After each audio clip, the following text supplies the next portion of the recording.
चलिए आइए आज हम लोग एक नया चैप्टर स्टार्ट करते हैं जिसका नाम है स्लैब। ठीक है, आज हम लोग स्लैब के बारे में पढ़ेंगे। तो इस चैप्टर का नाम है प्रबलित कंक्रीट स्लैब। तो आज सबसे पहले हम लोग जानेंगे स्लैब किसे कहते हैं।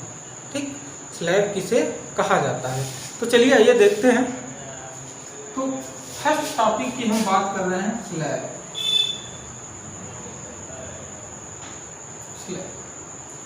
स्लैब किसे कहते हैं? स्लैब का जो डिफिनेशन है आप इस प्रकार दे सकते हैं। जब संरचना का एक भाग का डायमेंशन, जब संरचना के एक भाग का डायमेंशन बहुत ही कम हो, ठीक है, अदर दो भाग की अपेक्षा। जैसे देखिए यहाँ पर इस स्लैब की क्या हो गई, पूरी लंबाई हो गई। ठीक, ये आपका आलम्ब हो गया। इस स्लैब की क्या हो गई, चौड़ाई हो गई पूरी। यही आपका स्लैब है। ठीक है, इतना लंबा और इतना चौड़ा, इसी के अंदर जो भी आपका कमरा उमरा है इसी के अंदर है। ठीक, इसका डिफिनेशन आप इस प्रकार दे सकते हैं कि जब संरचना के एक भाग का डायमेंशन, जब संरचना के एक भाग का डायमेंशन अदर दो भाग के डायमेंशन से क्या हो, बहुत ही कम हो, तो उसे हम लोग क्या कहेंगे, स्लैब कहेंगे। अर्थात यहाँ पर जो डी है, स्लैब का जो गहराई है क्या है, इस यल और बी की अपेक्षा क्या है, बहुत ही कम है। ठीक है, ये यल और बी की अपेक्षा ए डी क्या है, आपका बहुत ही कम है। तो आप डिफिनेशन इस प्रकार बोलेंगे कि जब संरचना के एक भाग का डायमेंशन दो भाग के डायमेंशन की अपेक्षा क्या होता है, बहुत ही कम होता है, तो उसे हम लोग क्या कहते हैं, स्लैब कहते हैं। आई होप यह आपको क्लियर हो गया होगा। दूसरा डिफिनेशन आप इस प्रकार दे सकते हैं कि किसी कमरे या बरामदे को ढकने के लिए जो हम समतल पट्टी यूज करते हैं उसी को क्या कहते हैं, स्लैब कहते हैं। ठीक है, किसी कमरे बरामदे को ढकने के लिए जो हम लोग समतल पट्टी प्रयोग करते हैं उसे क्या कहते हैं, स्लैब कहते हैं। ये आपका दूसरा डिफिनेशन है। लेकिन एग्जैक्ट डिफिनेशन आपका यही है कि यह संरचना का एक डायमेंशन दो डायमेंशन की अपेक्षा क्या है, आपका बहुत ही कम है, तो हम उसे क्या कहेंगे, स्लैब कहेंगे। अब देखिए दूसरा टॉपिक हम लोग स्टार्ट करते हैं यहाँ पर आरसी स्लैब। दूसरा टॉपिक आपका RC slab. RC slab, RC मतलब रेनफोर्स्ड कंक्रीट स्लैब। ठीक है, रेनफोर्स्ड कंक्रीट स्लैब के बारे में हम लोग जान लेते हैं। जब यही स्लैब आपका, जब आपकी जो स्लैब रहती है, इस स्लैब में हम लोग क्या डाल दें, प्रबलन के रूप में इस्पात डाल दें। ठीक है, ये आपका मेन बार हो गया। ठीक, और यहाँ पर ऐसे डिस्ट्रीब्यूशन बार डाल दें, मेन बार या मेन बार भी डाल सकते हैं आप। तो यहाँ पर इस डायरेक्शन में भी तथा इसके लंबवत डायरेक्शन भी हम लोग क्या कर दिए, प्रबलन इस्पात डाल दिए, और ये स्लैब किसका बना दिए, कंक्रीट का बना दिए। ठीक है, ये स्लैब कंक्रीट का बना दिए, तो उसे हम लोग क्या कहेंगे, आरसी स्लैब कहेंगे। अर्थात आप कह सकते हैं जब स्लैब आपका सीमेंट प्लस क्या हो गया, आपका मोटा मिला हुआ प्लस महीन मिला हुआ को मिक्सर करके उसमें प्रबलन के रूप में इस्पात डाल करके बनाया जाता है, तो उसे हम लोग क्या कहेंगे, आरसी स्लैब कहेंगे। ठीक है, या अब ऐसे डायरेक्ट लिख सकते हैं, जब आपका स्लैब प्रबलित कंक्रीट का बनाया जाता हो तो उसे हम लोग क्या कहेंगे, आरसी स्लैब, प्रबलित कंक्रीट स्लैब कहेंगे। आई होप आपको यह क्लियर हो गया होगा। चलिए अगले टॉपिक की हम लोग बात करते हैं। तो अगला जो टॉपिक है हमारा वह क्या है, स्लैब की मोटाई। यहाँ तो हम लोग स्लैब के बारे में जान गए, स्लैब क्या होता है। ठीक, क्लियर हो गया होगा। आरसी स्लैब क्या होता है ये भी क्लियर हो गया होगा। लेकिन अब हम लोग जो देखेंगे वो क्या देखेंगे, स्लैब की मोटाई कितनी रखी जाती है। तो चलिए देखते हैं स्लैब की जो मोटाई रखी जाती है देखिए मान लेते हैं ये आपका स्लैब है। स्लैब में भी आपका क्या होता है, न्यूट्रल एक्सिस अर्थात उदासीन अक्ष होता है। इसमें भी आपका क्या होता है, टेंशन जोन और तनन जोन होता है। ठीक है, मान लेते हैं शुद्धालंबित स्लैब है, ऐसे है। ठीक है, तो नीचे का क्या हो गया आपका टेंशन जोन, ये आपका क्या हो गया कंप्रेशन जोन, ये आपका क्या हो गया न्यूट्रल एक्सिस। यहाँ हम बात कर रहे हैं स्लैब की गहराई की, तो स्लैब की गहराई क्या होगी आपकी, ये होगी स्लैब की मोटाई। ठीक है, तो स्लैब की जो मोटाई रखी जाती है अर्थात ये जो डी रखा जाता है, यह डी आपका डी का मान जो रखते हैं 9 सेंटीमीटर से 30 सेंटीमीटर तक रखते हैं। ठीक है, कितना तक, 9 सेंटीमीटर से 30 सेंटीमीटर तक रखते हैं। लेकिन मितव्ययिता के आधार पर, मितव्ययिता के आधार पर जो रखा जाता है, कितना रखा जाता है 15 सेंटीमीटर अर्थात जो होता है 150 mm रखा जाता है। तो आपसे जेईई के जो एग्जाम होते हैं वहां पर ये चीज आपसे पूछे जा सकते हैं कि मितव्ययिता के आधार पर स्लैब की मोटाई कितनी रखी जाती है, तो स्लैब की मोटाई 150 mm मितव्ययिता के आधार पर रखी जाती है। आई होप आपको यह क्लियर हो गया होगा। स्लैब जब बनाते हैं हम लोग, तो इसे हम लोग कोशिश हमारी यही रहती है कि स्लैब को अधिक मोटा ना होने दें।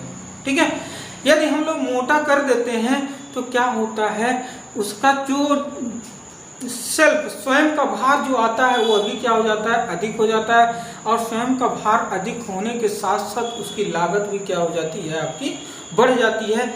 इसीलिए हम लोग क्या करेंगे, स्लैब को अधिक मोटा हम लोग नहीं बनाएंगे। ठीक है, आई होप यह क्लियर हो गया होगा आपको। तो मितव्ययिता के आधार पर स्लैब की मोटाई जो रखी जाती है 150 mm रखी जाती है। अब बात करते हैं, मान लेते हैं भार आपका, सबसे पहले ये समझिए स्लैब की जो मोटाई होती है किस पे डिपेंड करती है। चलिए देखते हैं, स्लैब की जो मोटाई होती है यह आपकी स्लैब पर आ रहे भार पर डिपेंड करती है। ठीक है, तथा उसके स्पान पर भी आपकी डिपेंड करती है। जैसे यदि स्पान बहुत ज़्यादा अधिक है तो वहाँ पर आपको क्या करना पड़ेगा, स्लैब की मोटाई अधिक रखनी पड़ेगी। ठीक है, या भार आपको आपका ज़्यादा आ रहा है तो आपको क्या करना पड़ेगा, स्लैब की मोटाई अधिक रखनी पड़ेगी। इस चीज़ को समझ लीजिए, क्यों हम लोग कह रहे हैं। जैसे देखिए हम लोग बेंडिंग मोमेंट, सिंपली सपोर्टेड के लिए बेंडिंग मोमेंट का फार्मूला जो जानते हैं क्या होता है, WL²/8 होता है। और बेंडिंग मोमेंट बराबर हम लोग क्या जानते हैं, आपका MU जानते हैं। और यह जो MU होता है ये किसके प्रोपोर्शनल टू होता है, D² के प्रोपोर्शनल टू होता है।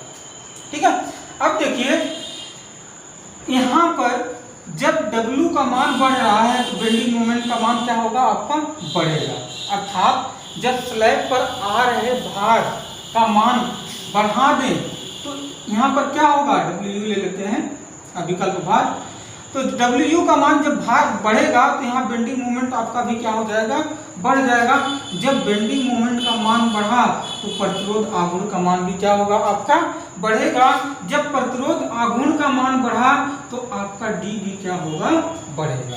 तो यहाँ से आपको क्लियर हो गया होगा कि जब किसी स्लैब में हम लोग जो लोड लगाते हैं वह लोड क्या कर दें, अधिक कर दें, तो स्लैब की मोटाई क्या हो जाती है, आपकी बढ़ जाती है। ठीक, और दूसरी बात कर लें स्पान की, तो स्पान आपका क्या होगा, यहाँ पर यल हो गया। जब यल को हम लोग बढ़ाते हैं तो बेंडिंग मोमेंट का मान बढ़ता है। जब बेंडिंग मोमेंट का मान बढ़ेगा तो प्रतिरोध आघूर्ण क्या होगा, बढ़ेगा। जब प्रतिरोध आघूर्ण का मान बढ़ता है तो D का मान भी क्या होगा, आपका बढ़ेगा। तो यहाँ से ये भी आपका क्लियर हो गया कि स्पान को बढ़ाने से भी क्या होगा, आपका जो स्लैब की मोटाई होगी वह क्या होगी, आपकी अधिक होगी। ठीक है, तो यहाँ पर हम लोग यह जाने कि लोड को बढ़ा रहे हैं, स्पान को बढ़ा रहे हैं तो स्लैब की मोटाई क्या हो जा रही है, आपकी अधिक हो जा रही है। लेकिन इसके पहले हम लोग क्या जाने हैं कि स्लैब की मोटाई हमें अधिक नहीं करनी है। क्यों नहीं करनी है? क्योंकि उसकी जो मितव्ययिता हो रहेगी वो मितव्ययिता क्या हो जाएगी? आपकी भंग हो जाएगी, अर्थात उसकी लागत क्या हो जाएगी? आपकी अधिक आ जाएगी। ठीक है, तब हम लोग क्या करेंगे? स्लैब को मोटा भी हमें नहीं रखना है, और यहाँ पर जब लोड लगा रहे हैं अधिक, तो लोड की वजह से उसकी मोटाई अभिकल्पन जब कर रहे हैं, लोड अधिक आ रहा है, उसका अभिकल्पन किए, तो अभिकल्पन की वजह से उसकी जो स्लैब की मोटाई थी वो भी क्या हो गई? आपकी अधिक हो गई। तब इस कंडीशन में हम लोग क्या करेंगे? इसको आइए समझते हैं।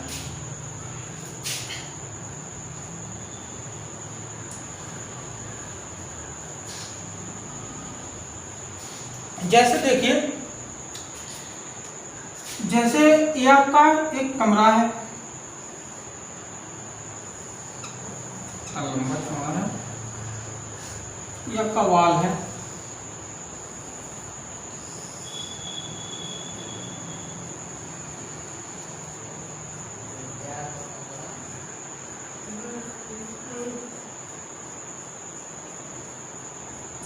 अब इसी के ऊपर आपका ऐसे स्लैब रखा गया है, अर्थात बनाया गया है इसी के ऊपर।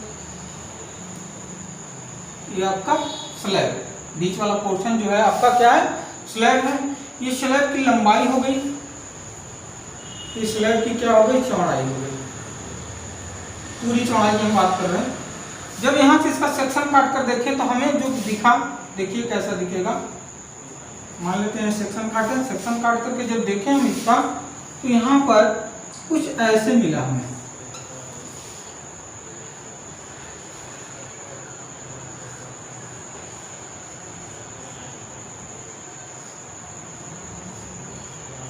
कुछ ऐसे मिला, देखिए। तो ये आपका मेन बार हो गया, ये आप कह सकते हैं डिस्ट्रीब्यूशन बार हो गया, जो किसमें डालेंगे हम लोग? टेंशन जोन में डालेंगे। जैसे हम बताएं कंप्रेशन जोन भी होता है और टेंशन जोन भी होता है। न्यूट्रल एक्सिस के ऊपर आपका कंप्रेशन जोन, न्यूट्रल एक्सिस के नीचे टेंशन जोन। तो ये स्पार्क जो डाले हैं, जो क्षण डाले हैं, कहाँ डाले हैं? टेंशन जोन में डाले हैं। ठीक, तो देखिए यहाँ पर जब लोड आपका अधिक आ रहा है, ठीक है, लोड आपका बहुत ही अधिक आ रहा है, तो क्या होगा? इस स्लैब की जो मोटाई होगी, अर्थात ये जो मोटाई डी, इसका मान क्या होगा? बढ़ जाएगा, जिससे यह स्लैब क्या होगा? इकोनॉमिकल आपका नहीं रह जाएगा। इस कंडीशन में हम लोग क्या करते हैं? इस कंडीशन में हम लोग स्लैब के नीचे यहाँ पर क्या डाल देते हैं? धरन डाल देते हैं ऐसे। ठीक है, ऐसे क्या कर देंगे हम लोग? धरन डाल देंगे, अर्थात यहाँ पर ऐसे समझ लीजिए, मान लेते हैं ये लंबाई की दिशा में लिए हैं, तो यहाँ पर देखिए, तो यहाँ पर हम क्या किए हैं? ऐसे धरन डाल दिए हैं, ऐसे धरन। स्लैब के नीचे हम लोग क्या कर देंगे? धरन डाल देंगे। जब स्लैब के नीचे हम लोग धरन डाल देंगे, तो ये स्लैब जो होगा वो क्या पा जाएगा? एक तरह से सपोर्ट पा जाएगा। जब ये सपोर्ट पा जाएगा तो क्या होगा? तो इस लोड को, ठीक है, इस लोड को कहाँ डिस्ट्रीब्यूट कर देगा? डायरेक्ट वॉल पर डिस्ट्रीब्यूट कर देगा। जब वॉल पर डिस्ट्रीब्यूट करेगा तो उससे क्या होगा? आपकी जो स्लैब की मोटाई होगी वो क्या हो जाएगी? आपको कम रखनी पड़ेगी। ठीक है, तो जब स्लैब की मोटाई आपकी अधिक आ जाती है विकल्पन के समय, तो हम लोग उसको कम करने के लिए क्या कर देते हैं? स्लैब के नीचे क्या कर देते हैं? हम लोग धरन डाल देते हैं। ठीक है, जब धरन डालते हैं तो जो लोड आ रहा था वह लोड, अब देखिए यहाँ पर इसको समझिए, जैसे यहाँ पर हम धरन डाल दिए ऐसे, ये आपका धरन हो गया, और यहाँ पर धरन डाल दिए। अब ये स्लैब क्या हुआ? कई पार्टों में डिवाइड हो गया। अब इतने पार्ट का लोड यह क्या करेगा? वहन करके डायरेक्ट कहाँ ट्रांसफर कर देगा? इस वाल पर क्या कर देगा? ट्रांसफर कर देगा, जिससे क्या होगा? आपका बेंडिंग मोमेंट का मान भी क्या हो जाएगा? आपका कम हो जाएगा। जब बेंडिंग मोमेंट का मान कम हो गया तो प्रतिरोध आघूर्ण भी आपका क्या हो जाएगा? कम हो जाएगा। जब प्रतिरोध आघूर्ण कम होगा तो जाहिर सी बात है इसकी जो मोटाई होगी यह क्या हो जाएगी? आपकी कम हो जाएगी। ठीक है, ऐसा माना जाता है कि देखिए, वैसे समझ लीजिए एक चीज हो, जब हम लोग सिंपली सपोर्टेड कोई चीज करते हैं तो इसमें बेंडिंग मोमेंट का मान क्या होता है? अधिक आता है। लेकिन जब हम लोग कंटिन्यूअस करते हैं, ठीक है, तो जैसे बीच में हम सपोर्ट दे दिए, ऐसे ऐसे बीच में सपोर्ट दे दिए, तो इसमें क्या होता है, बेंडिंग मोमेंट का मान क्या कम आ जाता है। क्यों? क्योंकि यहाँ पर आपका ऋणात्मक बेंडिंग मोमेंट भी हो जाता है, ऊपर सपोर्ट के ऊपर ऋणात्मक बेंडिंग मोमेंट हो जाता है। तो इस कंडीशन में बेंडिंग मोमेंट का जब मान कम हो जाता है तो प्रतिरोध आघूर्ण कम हो जाता है, तो यहाँ पर जो स्लैब की मोटाई रहती है वो आपकी क्या रहती है, कम रहती है आपका सिंपली सपोर्टेड की अपेक्षा। ठीक है, तो यहाँ पर ये बस अभी इतना जानिए कि यदि स्लैब की मोटाई आपकी अधिक हो गई है तो स्लैब के नीचे हम लोग क्या कर दें, धरन डाल दें, उससे क्या होगा, स्लैब की जो मोटाई होगी वह क्या हो जाएगी, आपकी कम हो जाएगी। आई होप आपको यह क्लियर हो गया होगा। चलिए आगे बात करते हैं कि यह धरन कैसे डाला जाता है।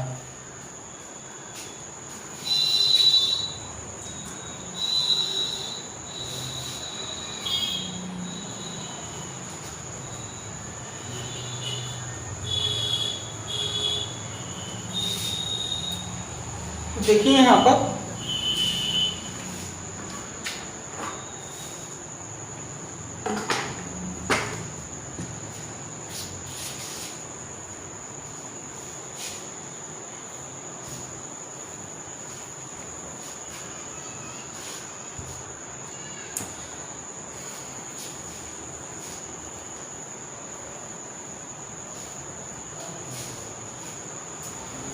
तो स्लैब में जो हम लोग धरन डालते हैं, ठीक है, ये स्लैब के साथ ही डालते हैं। ठीक है, तो देखिए मान लेते हैं ये स्लैब है आपका, स्लैब का हम लोग क्या कर दिए, फ्रेमवर्क कर दिए।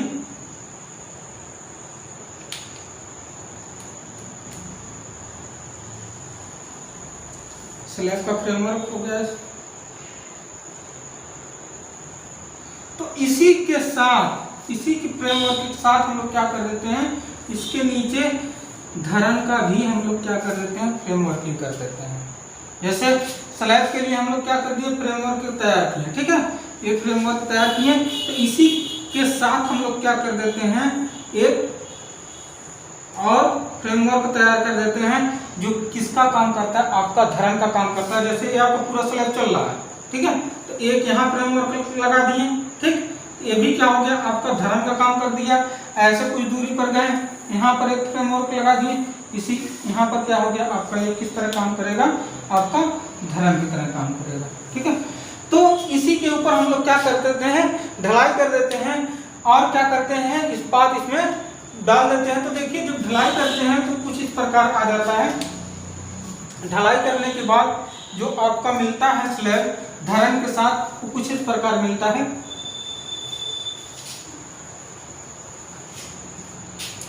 इसका जो फ्रेमवर्क तैयार किया जाता है, स्लैब और धरन का दोनों एक साथ तैयार किया जाता है। बस इतना ध्यान रखिए, स्लैब और धरन का दोनों हम लोग फ्रेमवर्क क्या करते हैं, एक साथ तैयार करते हैं। तो जो संरचना मिलती है बन करके, वो कैसी मिलती है, यह संरचना कुछ इस प्रकार मिलती है।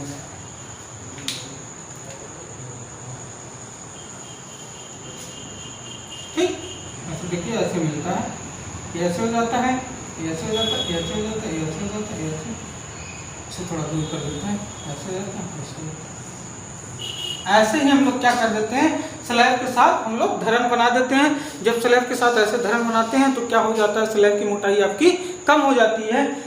तो यहाँ पर देखिए, ये आपका जो काम करता है धरन, ये किस तरह काम करता है, ये आपका धरन जो होता है ये आपका टी धरन की तरह काम करता है। ठीक है, तो स्लैब में के साथ, स्लैब के साथ जो हम लोग धरन बनाते हैं वो कैसा धरन हो जाता है, आपका ये टी धरन हो जाता है। ठीक है, टी धरन क्यों हो जाता है, क्योंकि हम लोग इसका जो फ्रेमवर्क तैयार किए थे स्लैब और धरन का एक साथ किए थे, और दोनों में ढलाई एक ही साथ हम लोग क्या कर दिए थे, कर दिए थे।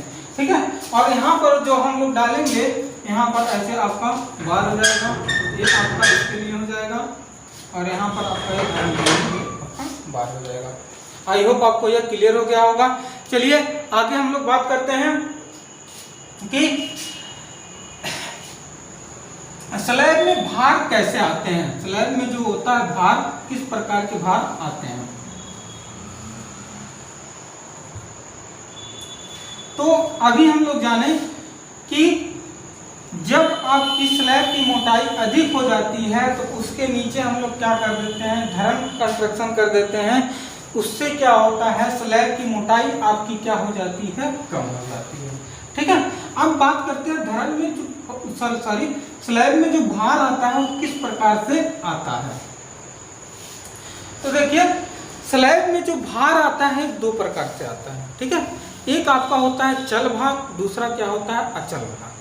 ठीक है, जिसे हम लोग क्या कहते हैं, live load and dead load. तो यह चल भार और अचल भार दोनों ही आपका स्लैब में किस तरह काम करता है, एक यूडीएल की तरह काम करता है। ठीक है, यह यूडीएल की तरह क्यों काम करता है इसको समझना हमें।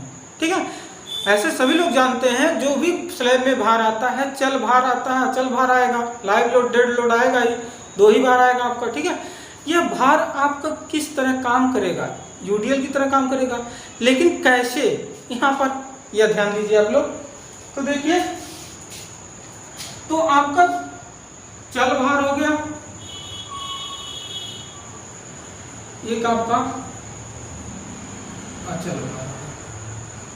ये दोनों भार स्लैब में किस तरह काम करता है, यूडीएल की तरह।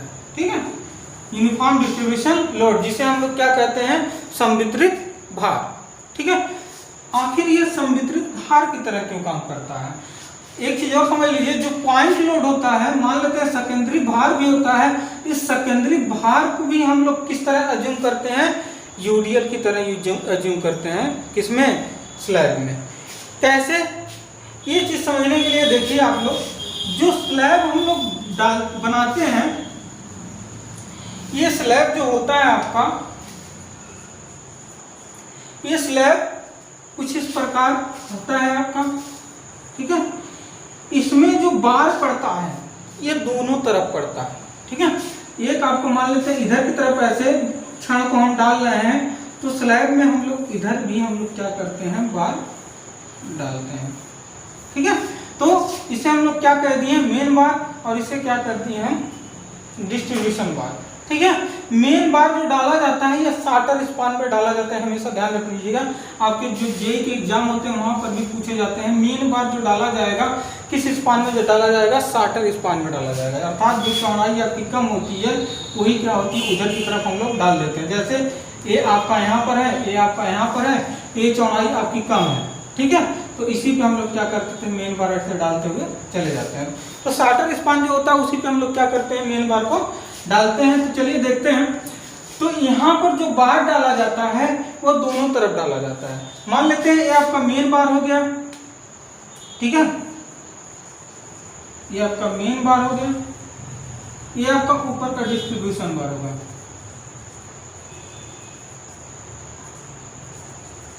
डिस्ट्रीब्यूशन बार, तो यहाँ पर मेन बार और डिस्ट्रीब्यूशन बार दोनों पड़ते हैं और जो क्या होते हैं, एक दूसरे के लंबवत होते हैं। जब इस पर कोई भार काम करता है, ठीक है, तो यह जो बार होते हैं, मेन बार और डिस्ट्रीब्यूशन बार, वह क्या कर देते हैं, अधिक एरिया में उस भार को क्या कर देते हैं, डिस्ट्रीब्यूट कर देते हैं।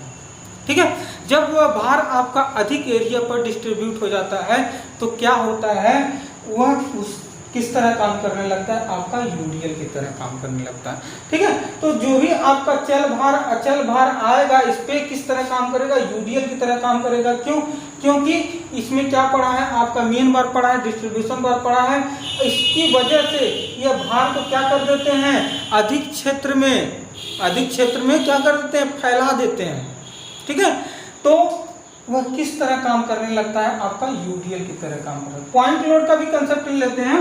पॉइंट लोड भी जो आपका काम करता है, जैसे यहाँ पर हम स्लैब पर एक पॉइंट लोड लगा रहे थे। ठीक है, तो यह आपका जस्ट वहीं पर नहीं काम करेगा, यह जो लोड होगा यह स्लैब क्या करेगा, अधिक एरिया पे डिस्ट्रीब्यूट कर देगा। क्यों, क्योंकि इसमें मेन बार भी पड़ा है और आपका डिस्ट्रीब्यूशन भी बार पड़ा है। ठीक है, तो यह क्या करेगा, अधिक एरिया पर आपका डिस्ट्रीब्यूट कर देगा, जिससे यह लोड क्या हो जाएगा, आपका यूडीएल की तरह काम करने लगेगा।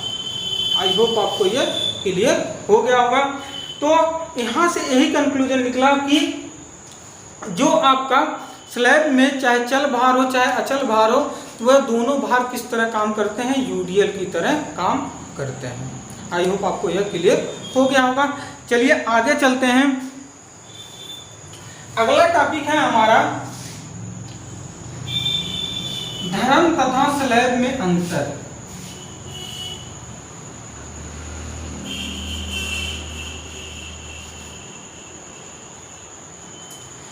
तो यहां पर हम लोग देखते हैं आखिर धरन जो है और स्लैब दोनों आपका कंक्रीट का बना है, सीमेंट कंक्रीट का बना है। धरन में भी आपका प्रबलन इस्पात पड़ा है और स्लैब में भी आपका प्रबलन इस्पात पड़ा है। धरन में भी आपका क्या होता है, टेंशन जोन होता है, कंप्रेशन जोन होता है। स्लैब में भी आपका टेंशन जोन, कंप्रेशन जोन होता है। तो आखिर दोनों में अंतर क्या है, चलिए इसको समझते हैं। तो इन दोनों में अंतर समझने के लिए हम सबसे पहले क्या करेंगे, इनका फिगर बनाएंगे और उसी फिगर से आपको स्पष्ट रूप से एक एक चीज समझाते चलेंगे। चलिए देखिए, तो यहां पर आपका स्लैब हो गया, ठीक। यहां पर हम बना दिए धरन। इस स्लैब का हम क्या कर रहे हैं, सेक्शन बना रहे हैं।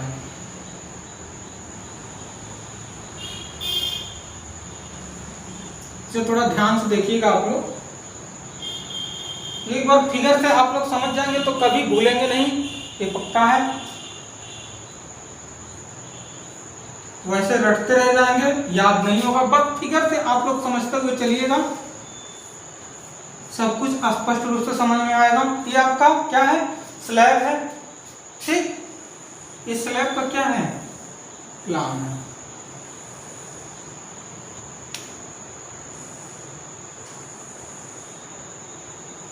स्लैब का आपका प्लान हो गया। ये आपका धरन हो गया।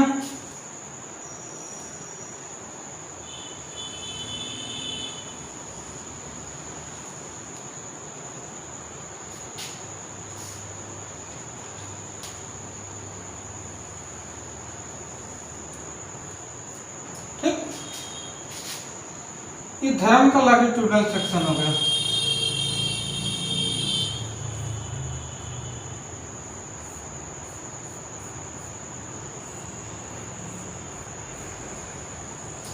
ठीक है, तो चलिए देखते हैं।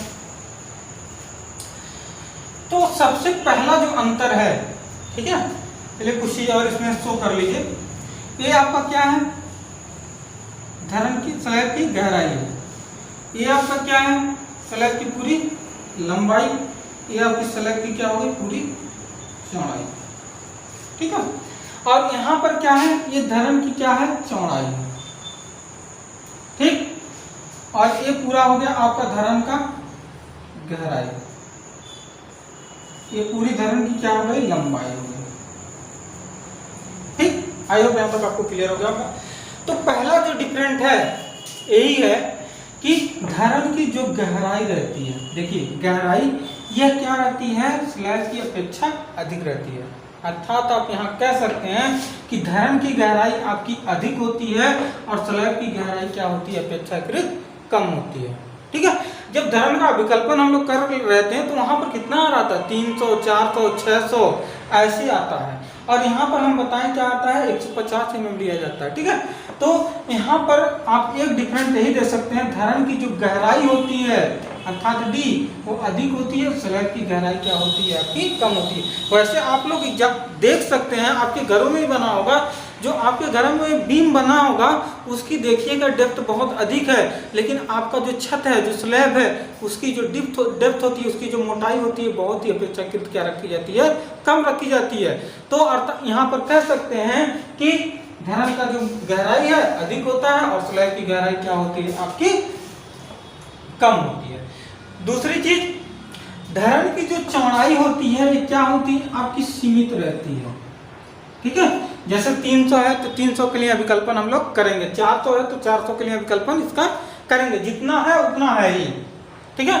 तो धरन की जो चौड़ाई होती है वो आपकी क्या होती है, सीमित होती है, लेकिन स्लैब की चौड़ाई आपकी सीमित नहीं होती है।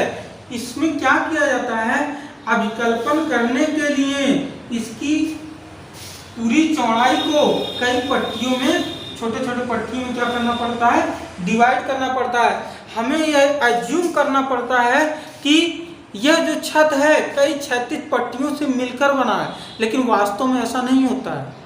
वास्तव में जो छत बना होता है वो आपका एक ही साथ बना होता है, लेकिन अभिकल्पन करने के लिए हमें अज्यूम करना पड़ता है यहाँ पर कि यह छत जो है कई पट्टियों से मिलकर बना रहता है, और एक पट्टी के लिए हम लोग अभिकल्पन करते हैं। और उसी तरह जो आता है एक पट्टी में, जितना नंबर ऑफ बार आता है, जितना मटेरियल आता है, उसी तरह हर एक पट्टी में हम लोग क्या कर देते हैं, मान लेते हैं उतना उतना आपका आएगा। ठीक है, तो यहाँ पर आप दूसरा अंतर यही दे सकते हैं कि धरन की जो चौड़ाई होती है वो आपकी सीमित होती है, लेकिन स्लैब की चौड़ाई आपकी सीमित नहीं होती है। अभिकल्पन करने के लिए हमें इसे कई क्षैतिज पट्टियों के रूप में अज्यूम करना पड़ता है। ठीक है, लेकिन यह वास्तव में जो होती है क्षैतिज पट्टियों में नहीं होती है, बल्कि एक ही साथ बनी होती है। ठीक है, तो इस क्षैतिज पट्टी की जो चौड़ाई होती है अभिकल्पन करने के लिए कितना लेते हैं हम लोग, 1000 mm। इस चीज को आप लोग ध्यान रखिएगा। तो ये कभी जेईई के एग्जाम में आपसे पूछ लेगा, जेईई वाले एग्जाम में, कि अभिकल्पन करते समय स्लैब की चौड़ाई कितनी रखी जाती है। तो अभिकल्पन करते समय स्लैब की जो चौड़ाई एज्यूम की जाती है वो क्या एज्यूम की जाती है, 1000 एज्यूम की जाती है। ये 1000 क्या होता है, एक क्षैतिज पट्टी की चौड़ाई होती है। ठीक है, तो यहाँ पर हम लोग देख रहे थे चौड़ाई के बारे में। तो दूसरा अंतर आप यही हो गया आपका कि इसकी चौड़ाई सीमित होती है, इसकी चौड़ाई सीमित नहीं होती है, क्योंकि इसके अभिकल्पन के लिए इसे क्या किया जाता है, कई क्षैतिज पट्टियों के रूप में डिवाइड किया जाता है। और इस क्षैतिज पट्टी की जो चौड़ाई रखी जाती है वो कितनी रखी जाती है, 1000 mm रखी जाती है, ना 1000 mm से कम, ना 1000 mm से अधिक रखी जाती है। आई होप आपको दो अंतर समझ में आ गया होगा। तीसरा जो है आपका अंतर यह है कि इसमें जो पड़ता है आपका, इसमें देखिए, इसमें जो हम लोग ऐसे मेन बार डालते हैं, ठीक है, यहाँ पर मेन बार ऐसे दिखता है यहाँ पर। ठीक है, मेन बार ऐसे हम लोग डालते हैं। मान लेते हैं डबल रेनफोर्समेंट है, लेकिन तब भी उसे हम लोग क्या कहेंगे, धरन कहेंगे। तो इसमें जो होता है हम लोग जो बार डालते हैं उस संपीड़न जोन में भी डालते हैं। जैसे ये आपका न्यूट्रल एक्सिस हो गया, ये आपका टेंशन जोन हो गया, ये आपका कंप्रेशन जोन हो गया। इसका न्यूट्रल एक्सिस देख लीजिए, इसका न्यूट्रल एक्सिस आपका ये हो गया। ठीक है, आपका न्यूट्रल एक्सिस आपका ये हो गया, और ये आपका ऊपर वाला कंप्रेशन जोन, नीचे वाला टेंशन जोन। धरन में जो हम लोग मुख्य बार डालते हैं उस संपीड़न में भी हम लोग डालते हैं, याद रखिएगा। ये आपका मेन बार है, मेन बार हम लोग जो डालते हैं संपीड़न में भी डालते हैं। जैसे आपका डबल रेनफोर्समेंट धरन, वो भी आपका धरन ही है ना। तो यहाँ पर जो हम लोग धरन में डालेंगे इस्पात, वो कहाँ पर डालते हैं, संपीड़न में भी डालते हैं। लेकिन क्या स्लैब में डालते हैं, स्लैब में हमेशा जो बार पड़ता है कहाँ पड़ता है, टेंशन जोन में पड़ता है, आपका संपीड़न जोन में नहीं पड़ता। इस चीज को ध्यान रखिएगा। ठीक है, तो जो भी बार हम लोग स्लैब में डालेंगे कहाँ डालते हैं, टेंशन जोन में डालते हैं, संपीड़न जोन में नहीं डालते हैं। तो तीसरा अंतर आपका यही हो गया, धरन में जो हम लोग बार डालते हैं वो कहाँ डालते हैं, संपीड़न जोन में भी डालते हैं और तनन जोन में भी डालते हैं। लेकिन स्लैब में आपका जो बार पड़ता है वो हमेशा कहाँ रहता है, तनन जोन में रहता है। 3 आपका अंतर हो गया। चौथा अंतर हम लोग लेते हैं, इसमें जब आपकी धरन अपरूपण में फेल होती है तो इसमें क्या किया जाता है, अपरूपण प्रबलन दिया जाता है। ठीक है, जिसके लिए हम लोग क्या डालते हैं, रिंग डालते हैं। जब आपका धरन अपरूपण में फेल होता है तब उसमें क्या करते हैं, अपरूपण प्रबलन डालते हैं। और जब अपरूपण में सुरक्षित रहता है तब भी हम लोग क्या करते हैं, इसमें न्यूनतम अपरूपण प्रबलन डालते हैं। ठीक है, तो दोनों कंडीशन में, जब फेल हो रहा है तब भी इसमें अपरूपण प्रबलन, ठीक, जब नहीं फेल हो रहा है, सुरक्षित है, तब भी इसमें न्यूनतम अपरूपण प्रबलन डालते हैं। अर्थात हर एक कंडीशन में हम लोग क्या कर रहे हैं, धरन में अपरूपण प्रबलन डाल रहे हैं। ठीक है, लेकिन स्लैब में हम लोग अपरूपण प्रबलन नहीं डालते हैं। कभी आप स्लैब में देखे हैं कि रिंग पड़ा है, रिंग नहीं पड़ा रहता है। यदि देखे भी होंगे तो क्या होता है, बस धरन के अंदर पड़ा रहता है, ना कि स्लैब में।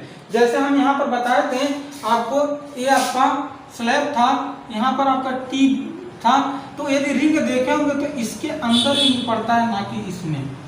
ठीक है, तो स्लैब में क्या होता है आपका, स्लैब में अपरूपण प्रबलन हम लोग नहीं डालते हैं। क्यों? क्योंकि जो स्लैब होता है आपका अपरूपण प्रबलन में सुरक्षित होता है। ठीक है, ये चीज ध्यान रखिएगा। स्लैब किसमें सुरक्षित होता है?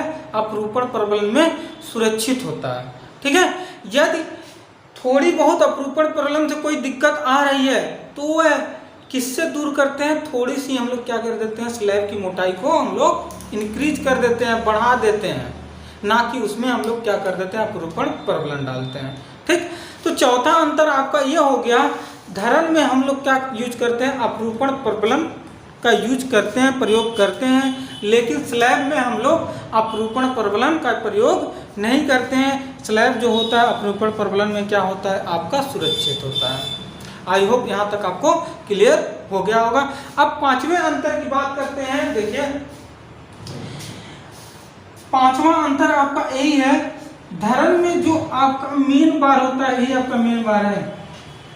मेन बार के लंबवत, मेन बार के लंबवत कोई भी हम लोग बार यूज नहीं करते हैं, अर्थात मुख्य क्षण जो है, मुख्य क्षण के ठीक लंबवत कोई क्षण हम लोग यूज नहीं करते हैं। अर्थात देखिए, ऐसे क्या कोई हम लोग क्षण डालते हैं, इसमें नहीं डाला जाता है ना। यदि यहाँ पर नहीं समझ पा रहे हैं तो यहाँ पर समझ लीजिए। जैसे देखिए, ये आपका कोई धरन में मेन बार पड़ा है, ठीक है, ऐसे दो मेन बार पड़े हैं, तो क्या ऐसे धरन में भी बार पड़ते हैं? नहीं पड़ते हैं। ठीक है, आई होप आपको क्लियर हो गया होगा कि धरन में जो होता है मेन बार के लंबवत कोई भी बार हम लोग नहीं डालते हैं, अर्थात ऐसे हम लोग बार नहीं डालते हैं, जो भी बार पड़ता है आपका ऐसे ही रहता है। ठीक है, इसके इस बार के लंबवत कोई भी बार हम लोग नहीं डालते हैं। लेकिन स्लैब में मेन बार के लंबवत भी हम लोग क्या कर देते हैं, बार डालते हैं। अर्थात इसको समझ लीजिए, जैसे ये आपका मेन बार है, इसको मान लेते हैं मेन बार,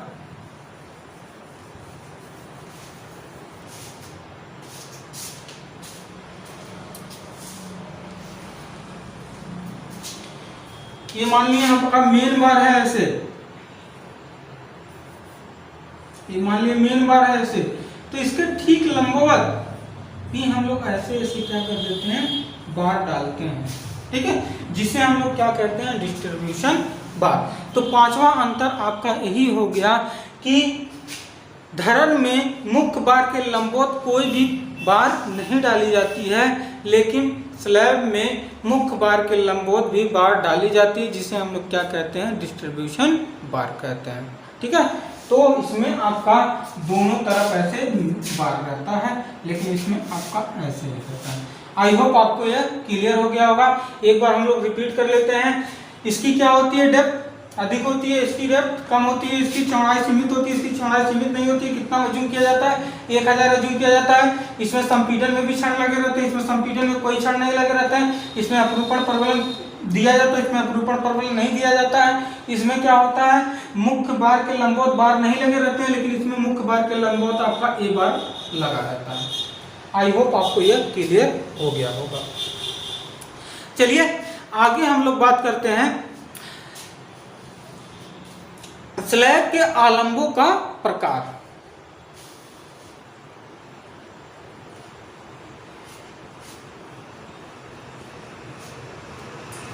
तो स्लैब के जो आलंब होते हैं कितने प्रकार के होते हैं?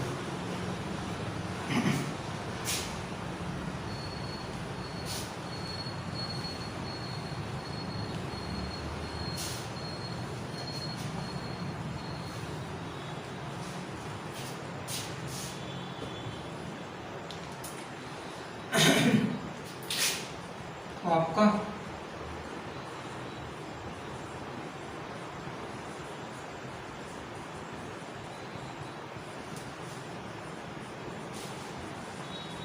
प्रकार, तो पहला जो होता है आपका शुद्धालंबित स्लैब होता है।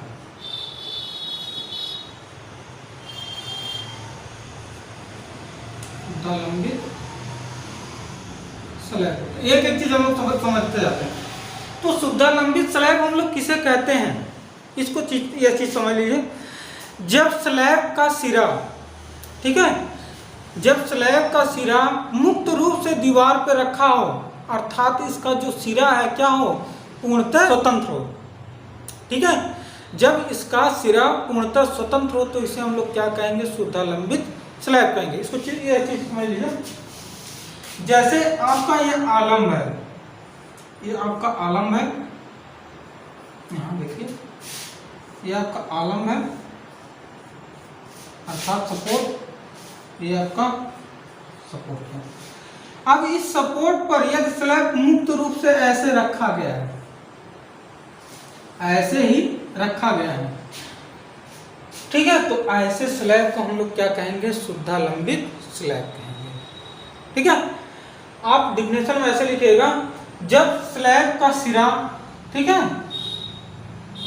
पूरी तरह से क्या रहता है, स्वतंत्र रहता है, स्लैब का सभी सिरा क्या रहता है, पूरी तरह से स्वतंत्र रहता है, तथा यह स्लैब ठीक आलंबों पे बस ऐसे रखा गया रहता है, तो ऐसे स्लैब को हम लोग क्या कहते हैं, शुद्धालंबित स्लैब कहते हैं।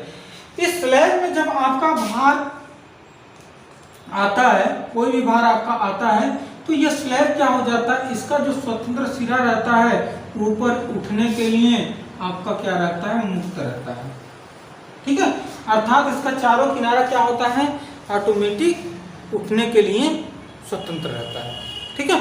तो ये आपको क्लियर हो गया होगा कि शुद्धालंबित स्लैब हम लोग किसे कहते हैं, जब स्लैब का सिरा क्या होता है, पूर्ण रूप से स्वतंत्र रहता है तथा यह केवल आलंबों पर बस रखा गया रहता है, तो ऐसे स्लैब को हम लोग क्या कहेंगे, शुद्धालंबित स्लैब कहेंगे। अब ये जो शुद्धालंबित स्लैब होता है ये आपका दो प्रकार का होता है। कौन कौन सा, देख लीजिए। इसमें जो पहला होता है आपका, यह होता है कि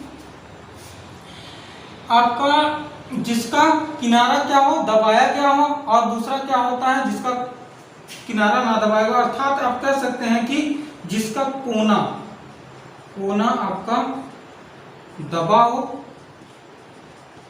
और दूसरा आपका कोना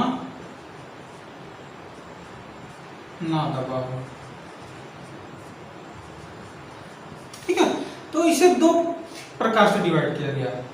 एक आपका जिसका कार्नर क्या था, हम लोग क्या किए थे, दबा दिए थे, ठीक है, किसी चीज से, और दूसरा आपका क्या था आपका कि जिसका कार्नर आपका नहीं दबा। इस चीज को समझने के लिए एक चीज आप देख लीजिए। जैसे आपका ये आलम्ब है, ठीक, एक इधर आलम्ब है, एक इधर आलम्ब है, देखिए ऐसे ये आपका आलम्ब है,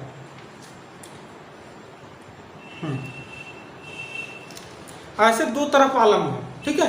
दोनों तरफ आलम्ब के ऊपर बस ऐसे ये रखा गया है, ये रखा गया है, तो ऐसे स्लैब को हम लोग क्या कहेंगे, शुद्धालंबित स्लैब कहेंगे, ठीक है। अब जाहिर सी बात है, जब इसके ऊपर लोड लगाएंगे तो ये क्या होगा, ऐसे झुकेगा और इसका चारों किनारा क्या हो जाएगा, ऐसे ऊपर उठ जाएगा, अर्थात इसका किनारा क्या हो गया, स्वतंत्र है ऊपर उठने के लिए, ठीक है।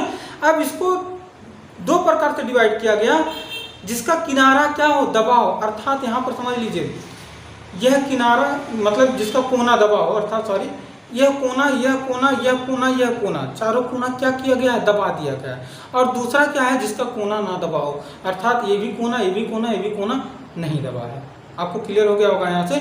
तो देखिए यहाँ पर, तो सबसे पहले हम लोग जिक्र करते हैं जिसका कोना ना दबा हो। तो यहाँ पर मान लेते हैं ये आपका स्लैब है, ये आपका आलम्ब है, और इसका क्या है, प्लान है, ठीक है। तो ऐसा स्लैब जिसका कोना नहीं दबा रहता है उसमें क्या होता है, सभी कार्नर क्या होते हैं, सभी कोने क्या होते हैं, स्वतंत्र होते हैं ऊपर उठने के लिए। बस इतना ध्यान रखिएगा, इसमें जो कोने होते हैं सभी ये स्वतंत्र होते हैं ऊपर उठने के लिए, ठीक है। और दूसरा चीज आप लोग देखिए यहाँ पर, जिसका कोना क्या कर दिया गया हो, दबा दिया गया हो, अर्थात आप इसको समझ लीजिए यहाँ पर ये आपका है, ये आपका है, a b corner, a b corner, a b corner, a b corner, सभी क्या कर दिए हम लोग, दबा दिए हैं, ठीक है। तो ऐसे जो स्लैब होंगे वो किसके अंतर्गत आएंगे? कोना दबा हुआ स्लैब, शुद्धालंबी स्लैब, कोना दबा हुआ शुद्धालंबी स्लैब, कोना ना दबा हुआ शुद्धालंबी स्लैब। तो यहाँ पर क्या किया जाता है, इस कार्नर को, इस कार्नर को, इस कार्नर को और इस कार्नर को बांध दिया जाता है, दबा दिया जाता है, ठीक है। तो इससे होता क्या है, आखिर इससे कुछ फायदा होगा तभी हम लोग इससे पढ़ रहे हैं, ठीक। तो इससे यही फायदा होता है कि जब इसके कार्नर को हम लोग दबा देते हैं, ठीक है, तो इसके बीच में जो बेंडिंग मोमेंट का मान आता है वो कम हो जाता है, ठीक है। जैसे यहाँ पर देखिए, यदि इसके कार्नर को हम ना दबाएं, इसके कार्नर को ना दबाएं और लोड लगाएं तो ये कैसे झुकेगा? ऐसे ही झुकेगा ना, ऐसे ही झुकेगा, जाहिर सी बात है। तो यहाँ पर बेंडिंग मोमेंट जो आएगा इसका मान क्या हो जाएगा? अधिक हो जाएगा। लेकिन यदि हम लोग क्या कर दें, इसके कार्नर को दबा दें, इसके कार्नर को दबा दें, जैसे यहाँ दबा दें, यहाँ दबा दें, तो ये पिछले की अपेक्षा क्या होगा? कुछ ऐसे होगा, जैसे एक कार्नर दब गया तो ऐसे झुकेगा, ऐसे झुकेगा। पहले कितना झुकता था? पहले इतना झुकता था, लेकिन अब क्या हो रहा है? आपका बेंडिंग मोमेंट का काम क्या हो जा रहा है? कम हो जा रहा है। यहाँ पर देखिए बेंडिंग मोमेंट केवल कम हो गया आपका। तो बेंडिंग मोमेंट आपका कम हो गया तो क्या होगा? तो यहाँ पर जो स्लैब का डेप्थ है वो भी क्या हो जाएगा? आपका कम हो जाएगा। आई होप आपको क्लियर हो गया। यहाँ पर कुछ फायदा मिला आपको कि यदि स्लैब का जो कार्नर होता है उसको हम लोग क्या कर दें? दबा दें, ठीक है। जब दबा देंगे तो बेंडिंग मोमेंट का मान क्या हो जाएगा? आपका कम हो जाएगा। जब बेंडिंग मोमेंट का मान कम हो जाएगा तो ऑटोमेटिक क्या होगा? ऑटोमेटिक आपकी जो स्लैब की मोटाई होगी आपकी क्या हो जाएगी? कम हो जाएगी। जब अभिकल्पन करेंगे तो उस समय स्लैब की मोटाई क्या आएगी? आपकी कम आएगी। लेकिन अब दबाने से होता क्या है? यहाँ पर जब हम लोग दबाते हैं इस कार्नर को, तो इसी कार्नर पर क्या उत्पन्न हो जाता है? ट्विस्टिंग उत्पन्न हो जाती है, मरोड़ आपका उत्पन्न हो जाता है, जिसे हम लोग क्या कहते हैं? ऐंठन, ठीक है। तो यह कार्नर जब हम लोग दबा देते हैं, यह कार्नर दबा देते हैं, तो यह भी पोर्शन झुकने की कोशिश करता है, ये भी पोर्शन मतलब कुछ नीचे जाने की कोशिश करेगा बीच में, लेकिन ये आपका दबा हुआ रहेगा, ठीक है। जैसे बीच में नीचे जाएगा, ये स्वतंत्र होगा ऊपर उठने के लिए, बीच में नीचे जाएगा, ये स्वतंत्र होगा ऊपर उठने के लिए, ये बीच में नीचे जाएगा, ये स्वतंत्र होगा ऊपर उठने के लिए, ये भी स्वतंत्र होगा ऊपर उठने के लिए। लेकिन इसे हम लोग क्या कर दिए? दबा दिए, तो ये आपका स्वतंत्र नहीं होगा उठने के लिए। जब ये आपका स्वतंत्र नहीं होगा उठने के लिए तो यहाँ पर क्या उत्पन्न हो जाएगा? आपका ऐंठन उत्पन्न हो जाएगा, ठीक है। तो इस ऐंठन को रोकने के लिए हमें क्या करना पड़ता है? यहाँ पर अतिरिक्त प्रबलन डालना पड़ता है। तो इस कार्नर पर क्या करना पड़ेगा? आपको अतिरिक्त प्रबलन डालना पड़ेगा। तो वह अतिरिक्त प्रबलन कैसे डालेंगे? हम लोग ऐसे डालेंगे। जो स्लैब में प्रबलन डाले हैं उसके अतिरिक्त, मान लेते हैं ये स्लैब में प्रबलन है ऐसे, इसके अतिरिक्त आपको चारों कार्नर पर क्या करना पड़ेगा? इसके ऊपर आपको ऐसे डालना पड़ेगा। तो यहाँ पर क्या होगा? चारों कार्नर पे आपका ऐंठन उत्पन्न नहीं होगा। आई होप आपको दोनों समझ में आ गया होगा कि फायदे क्या क्या हैं आपके। चलिए आगे बात करते हैं दूसरा, आबद्ध स्लैब की।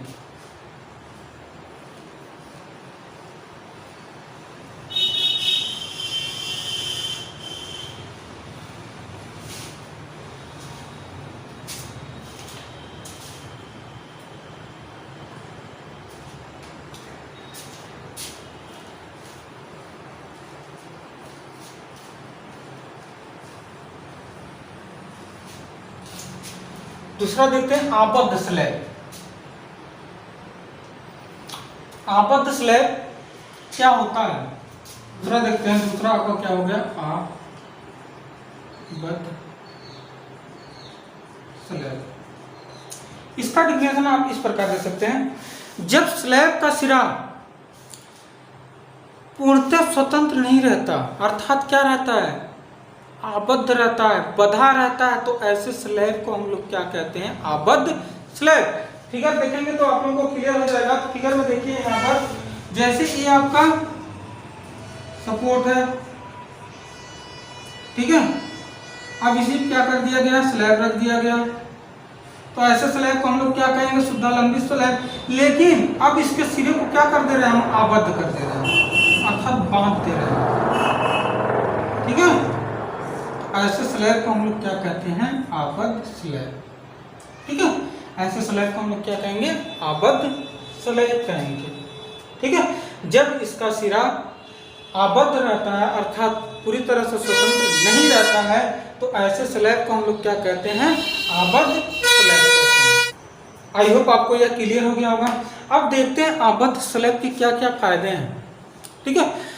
तो आबद्ध स्लैब जो होता है, आबद्ध स्लैब के बीच में क्या होता है, बेंडिंग मोमेंट का मान बहुत ही कम आता है, ठीक है।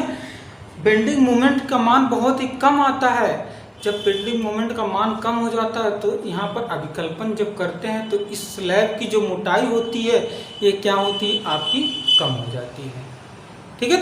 तो आबद्ध स्लैब का जो फायदा हुआ यही हुआ कि इसमें बेंडिंग मोमेंट का मान क्या आएगा, कम आएगा। क्यों, क्योंकि इसके कारण क्या हैं, आपके बधे हुए कारण क्या करें, सॉरी, इसके चारों सिरे क्या हैं, आपके बधे हुए हैं। जब सिरे इसके बधे हुए हैं तो इसमें बेंडिंग मोमेंट का मान कम आएगा।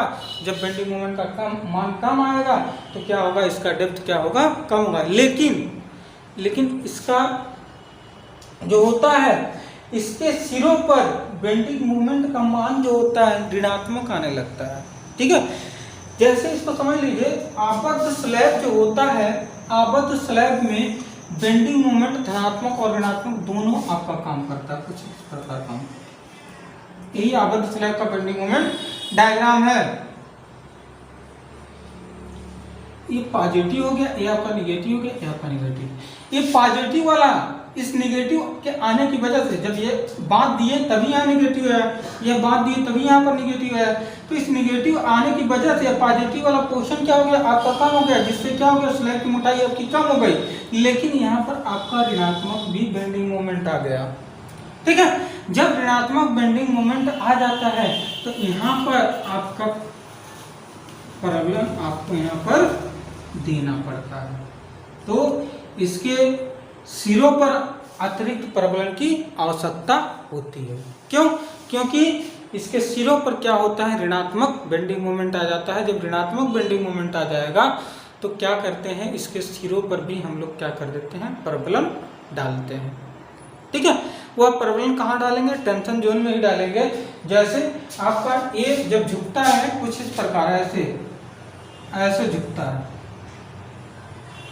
ठीक है। तो टेंशन जोन, यहाँ पर टेंशन जोन आपका नीचे है, ये आपका टेंशन जोन है, ठीक है। लेकिन यहाँ पर टेंशन जोन यहाँ आ जाता है, तो यहाँ पर हम लोग क्या कर देते हैं, प्रबलन डाल देते हैं। आई होप आपको आबद्ध स्लैब क्लियर हो गया होगा।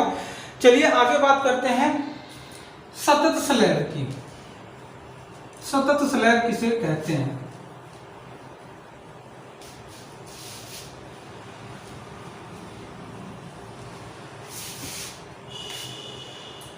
तीसरा हो गया आपका सतत स्लैब।